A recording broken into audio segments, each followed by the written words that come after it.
What the automobile did for America in the first half of the century, the university will do today.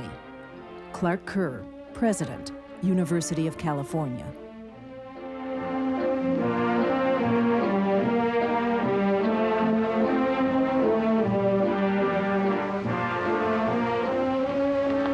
Dear Bob, so my kid brother's high school class is beginning to think about college. Sure, I'll be glad to help you prepare a report on Michigan State. Your first friend on the faculty will probably be your enrollment officer, the person who helps you get organized at registration time. Another friend will be your counselor, who talks over your interest and background and helps you map your college program. He's available for consultation anytime during your college career when you need advice about personal problems of any kind. I was raped in my sophomore year, and they threw me out of school. And this is 26 years ago now. And it's still a reference point in my life, and it's still very painful. And I believe this was the beginning of my personal radicalization. We all had a habit of hitchhiking. Unfortunate habit. And I was the one who it caught up with this bad habit, and I was raped. And my first reaction, being the idealistic young woman that I was to go straight to the police. And what I did not understand was that going to the police made the event public and put the university on the spot, and they forced me to leave. But my future was being taken away from me from nothing that I had done that had any malice or harm in it. Harm was done to me. Embarrassed administrators like these were free to throw Judith Karpova out because they had absolute power. They didn't want their boat rocked. Like the rest of society, their goal was to maintain the status quo. That meant white male dominance, frequently racial and religious quotas, and trouble for people like Judith Karpova. In these old films, students look relaxed and free to do as they like. What you can't see is that they were subject to a system known as in loco parentis, in place of parents, in which administrators treated them like children. That's what parents expected. I have never had any doubt but what Larry could do better work than what he's doing, as I said. I believe that when you get to college, you'll find out that it isn't the playtime that you have in high school, and it's up to him to find that out. And I don't believe it'll take them very long to show him that they separate the boys from the men when you get into the universities. For most young people in 1960, college was a continuation of high school and the next step on the path to career and marriage.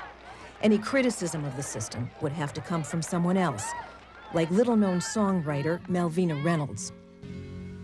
Of course, as every girl, I have aspirations to someday be married and raise a family, and to someday be in love with someone very, very much, so that even after I'm past 30, even after I'm past 30, there's something to live for, because you have someone to give your life to, someone to do things for, to take away from the monotony of life, because as long as you're giving of yourself, you still have something to live for. Maybe a nice home in suburbia, and some nice kids, and a beer and a ball game on a Saturday afternoon. At Oregon State College, something new has been added. It's a student covered from head to ankle in a black bag. At first, classmates were hostile toward what appeared to be a far-out prank. The unidentified student attends only one class dressed this way. He says his idea is a testing of student conformity. Student conformity. That described the behavior of an overwhelming majority of middle-class white college students. But there was another group that didn't conform, a group that had already begun rebelling against what society had in mind for them. They were young black students attending black colleges in the South. As the decade began, these activist black students and the mainly placid white students were scarcely aware of each other. But within 4 years, they would together bring about fundamental changes in American society. It began with a new mood in the country, a renewed desire for change. One key reason, the 1960 election of John Fitzgerald Kennedy. Absolutely clear, no question about it, that Kennedy created the general atmosphere, created a climate of high idealism. And I think, you know, in telling the story of the 60s, that would be the most important thing too. At the beginning, the idealism was evangelical. I mean, there was absolutely a sense of we will make a beautiful world, a much better world, a more humane world, a more cheerful world, a world that will be much more equalitarian than the world will be, a much more compassionate world. There was, I mean, it was marvelous. I do not believe that any of us would exchange places with any other people or any other generation. The energy, the faith, the devotion which we bring to this endeavor will light our country and all who serve it. And the glow from that fire can truly light the world. Ask not what your country can do for you. Ask not what your country can do for you. Ask not. Ask not. Ask not. Ask not. Ask not what your country can do. Ask what you can do for your country. Ask what you can do for your country. This is a great country, but I think it could be a greater country. My fellow citizens of the world, ask not what America will do for you, but what together we can do for the freedom of man. We choose to go to the moon. We choose to go to the moon.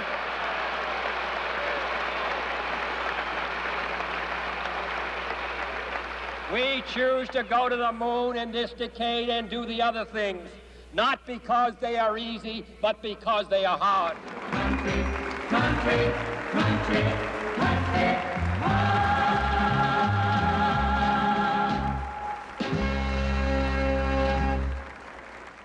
There was a sense that anything was possible. Anything could happen. We were in the heels of a revolution. Everybody was talking about a better society. Here was a generation, my friends and I, who really believed we were going to live in a time in which the conditions that we saw as troubling would disappear. We could make them disappear. Maybe you couldn't do it alone, but the whole generation together could make it happen. And that was awfully, awfully exciting. So that this dream of idealism was very, very powerful. Good evening and welcome. I'd like to start out with a real protest song called I Ain't Marching Anymore. Oh, I marched to the Battle of New Orleans at the end of the early British wars. The young land started growing, the young blood started flowing. Just as John Kennedy had touched young people with his idealistic words, Phil Oakes, Bob Dylan, and many other folk singers touched young people with their songs. And thousands of them came to coffee houses to listen to this music, which seemed to reflect their personal concerns so well. We were in a nightmare of frozen emotional and social distances. We cut through those. We, as folk music people, may have been a little pretty absurd, you know, making believe we were chain gang convicts. But we did have deep feelings and were not afraid to talk about them and to sing about them. And remember, this was in a period where entertainment was, you know, Las Vegas, and the whole thing of the entertainer who is very good and wants to let you know how bright he is and how well he's doing is. We couldn't care less how good we were. We were our music. Now look at all we've won with the saber and the gun. Tell me, is it worth it all? For I stole California from the Mexican land, fought in the bloody Civil War. Yes, I even killed my brothers and so many others, but I ain't marching anymore. In places like these, students mingled with all kinds of social outsiders: Negroes, beatniks, eccentrics, radicals. and they heard all kinds of unconventional ideas about family, school, country, and civil rights.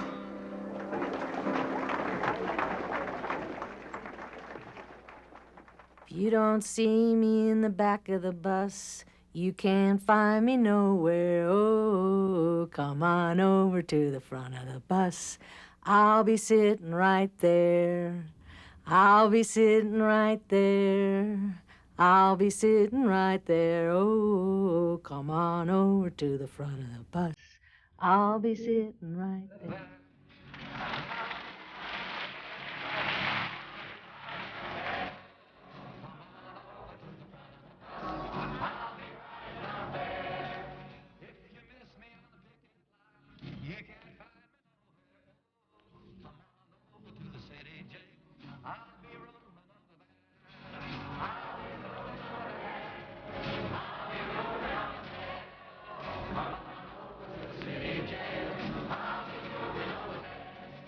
If you miss me in the Mississippi River, you can't find me.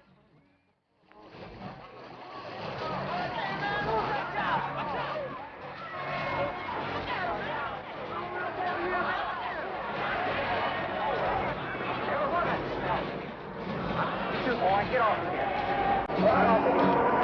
If you miss me in the cotton field, you can't find me. Oh, come on over to the courthouse.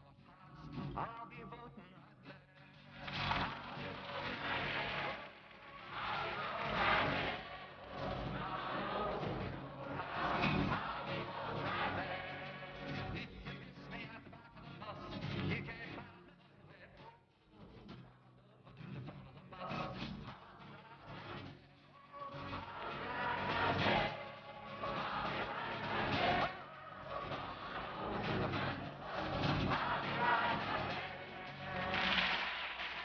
Another critical event in the evolution of the 60s phenomena were the black student sit-ins starting in February of 1960. Black college students throughout the Upper South initially organized themselves to go to sit in at lunch counters all through the Upper South in the towns in which those colleges were located. The demonstrations were nonviolent, and tremendously effective in desegregating facilities. More importantly, they were tremendously effective in suggesting what the possibilities for student activism were. And the college students, black college students, as in those all-black institutions, provided the spark that revitalized the movement and ultimately provided many of the models, ideologically, tactically, etc., for white student activism later in the decade. It was a fabulous time. It was a great time to be in college and to be black and, you know, get that sense that, hey, things are changing. We're going to change the world. And, you know, we're going to South. There were the freedom rides. There was so much happening and so many exciting things that built hope. And you said, hey, you know, America's finally going to become America.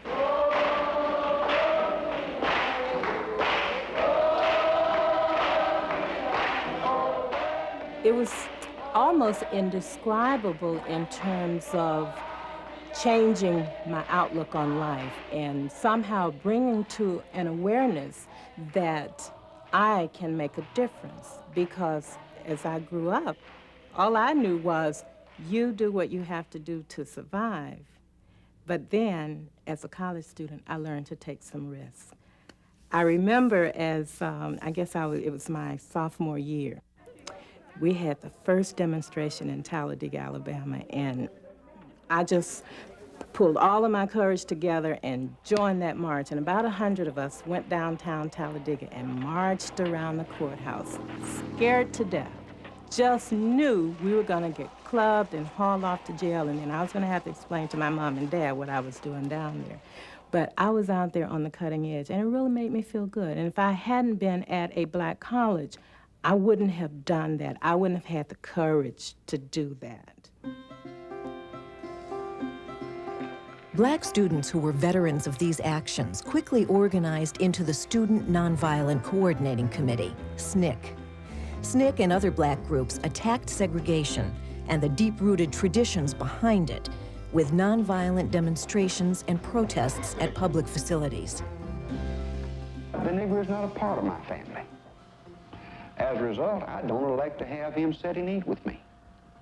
As a result, I don't elect to have him belong to a club that I may belong to. This is the way it has been. It's the history of the South. It's because we've been brought up like this. We have been taught like this. And we teach our children like this. And they'll teach their children like that. I think it is a matter that has been history all down through the years and will remain history.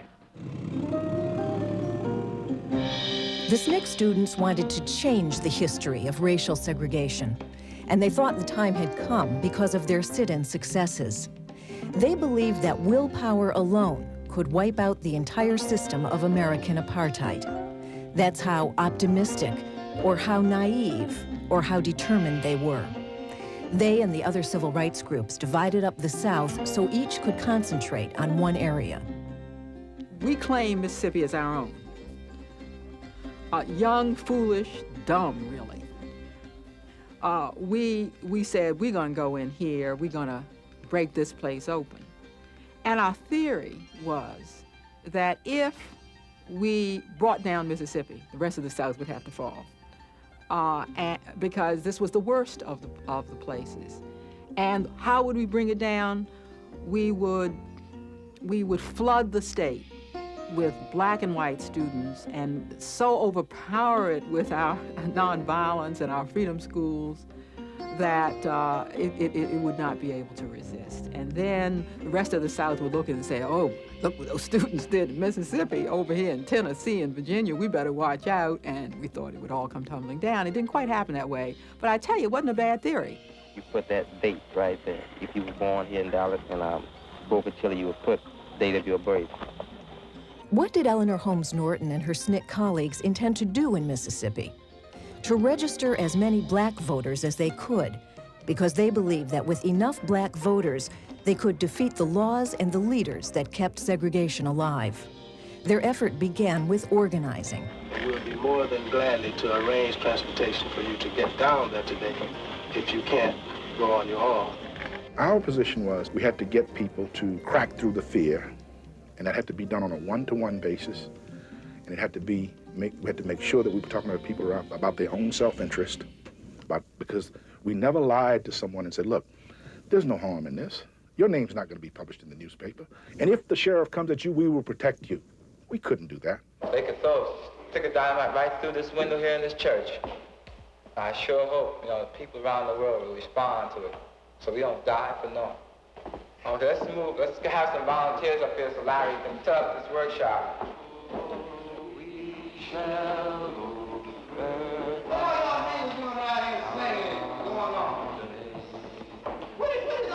Thousands of young black people were learning the theory and practice of nonviolence. They had to be taught because nonviolence isn't the way people normally react to intimidation. They had to learn to hold their tempers, whatever the provocation. This young man really isn't protected at all. His hands ought to be over his head. He should be protected. He's doing a good thing. Notice, he went down here to protect his brother down here, his sister. This young lady under here is being protected by him. But also, he didn't really protect her as well as he could be, as well as he could have.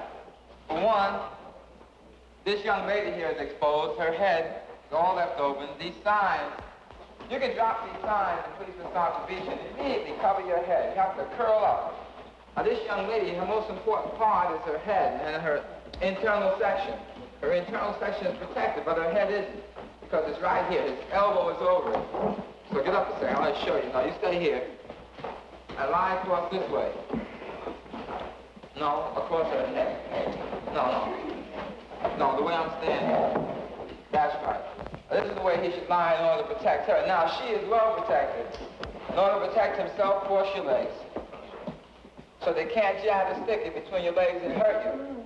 Now his head's protected, he's all right. Now you've got to be careful not to suffocate the person underneath. But when times are difficult, these are methods that you have to use. Now she has to curl up a little more and put your head right against his body. Now this group is still fairly well protected, even though she feels a little weight. She's not feeling anyone hitting her with a stick. So this can be these are very effective techniques in this whole idea of school of nonviolence. Here I had been raised with guns all my life. I'd been shooting since I was 10 years old, you know. And quite frankly, by now I've even shot at a few folk, you know. But the workshops, they would do workshops every night with people who wanted to help work with the project. And I can remember them being very heavy into it, the nonviolent question. I mean, the whole history of Gandhi. It was started with Gandhi. And the whole history, and then you had so many preachers running around. Everybody was a reverend in them days, or wanted to be a preacher. So they were connected with Jesus, you know, so you had Jesus, you had Gandhi, you had Martin Luther King, and the Student Nonviolent Coordinating Committee. And still, I'm looking at all these accomplishments and saying they did this with nonviolence? This is unbelievable. So you know, it was like total acceptance. Let's do it if it works like that. Despite their nonviolence, the civil rights workers were being attacked, and they were not getting the protection they had asked for from the Kennedy administration. John Kennedy was concerned enough to speak out against the violence, but he did nothing concrete to prevent it because he was afraid to anger Southern Democrats. He was trying to play both ends against the middle. He had been elected by a very narrow margin, and he wanted to be reelected in '64, and he knew he couldn't be reelected in '64 if he came to be overly identified with either party to the struggle. Now, I do think genuinely he came to be moved and to learn a heck of a lot about the civil rights struggle and to be ultimately quite committed to it by the end of his life. But he was in no way the catalyst for what occurred in the '60s. John Kennedy didn't think the civil rights struggle was his most pressing problem. His greatest worry was communism, the Soviet Union, and the possibility of nuclear war. The real problem is the Soviet desire to expand their power and influence. If Mr. Khrushchev would concern himself with the real interests of the people of the Soviet Union, that they have a higher standard of living, to protect his own security, there's no real reason why the United States and the Soviet Union, separated by so many thousands of miles of land and water, both rich countries, both with very energetic people, should not be able to live in peace. So the combination of these two systems in conflict around the world in a nuclear age is what makes the '60s so dangerous.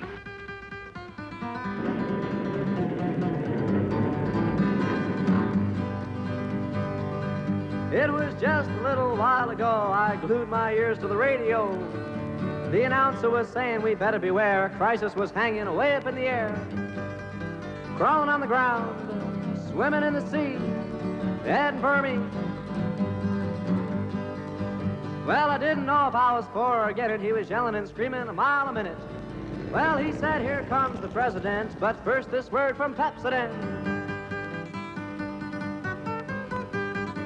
Have whiter teeth, have cleaner breath when you're facing nuclear death. And then President John began to speak, and I knew right away he wouldn't be weak. Well, he said he'd seen some missile bases and terrible smiles on Cuban faces, close pictures, carrying land reform too far, giving land to the USSR. Well, he said we mustn't be afraid, we're setting up a little blockade. Put our ships along the Cuban shores, and if the Russian bear yells and roars, we'll let him have it. The Cuban Missile Crisis, the closest America has ever come to atomic destruction, shook up many Americans, especially young Americans, just as they had been shaken by the violent reaction to civil rights protesters. We thought, why do we have to be afraid of dying? Are we really going to die? Is there really going to be a nuclear war? And why do we have to think about this? This is too big for us. I remember the absolutely stunned hush.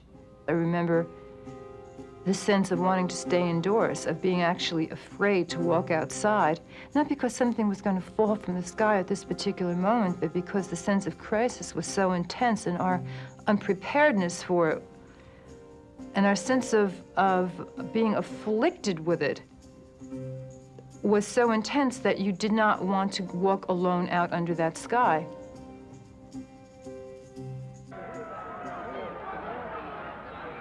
And television was bringing home other distressing realities. I think we in the Midwest had been sheltered from what was happening in the South, what was happening in the black community in the South. And when television came on the horizon, we weren't sheltered anymore. And we saw what human beings were doing to each other. And it was really very shocking, very hurtful.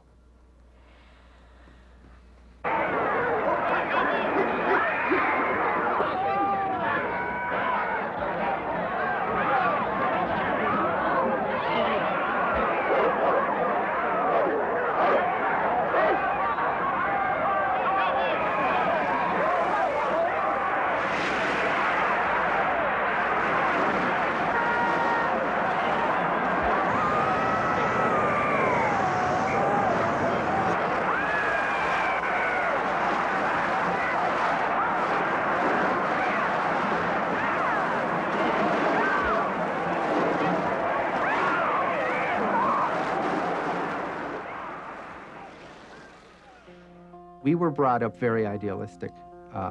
I was taught that there were things that were right and wrong and that America stood for certain things. And I got to a certain age and I looked around and I said, except it's not true.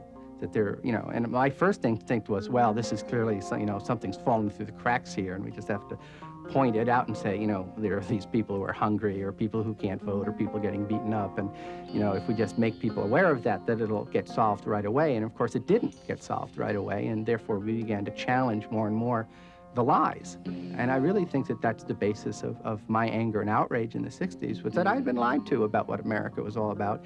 I liked what I had been told America was about, and I was simply trying to make the reality conform with the promise. And the more it became difficult to make the reality to conform to the promise, the angrier I got, and my friends got. Thoroughly alarmed by the violent white reaction to the protesters, President Kennedy had to act. He sent a civil rights bill to Congress that, if passed, would outlaw discrimination in restaurants, hotels, swimming pools, and other public places. Every major civil rights organization, plus union and student groups from all over the country, banded together to stage a massive demonstration in Washington in support of the bill. They hoped an impressive and peaceful rally would force Congress to pass it. Hundreds of thousands of people responded to the call. What took place that day was one of the most memorable events of the 60s and a high point in the civil rights struggle.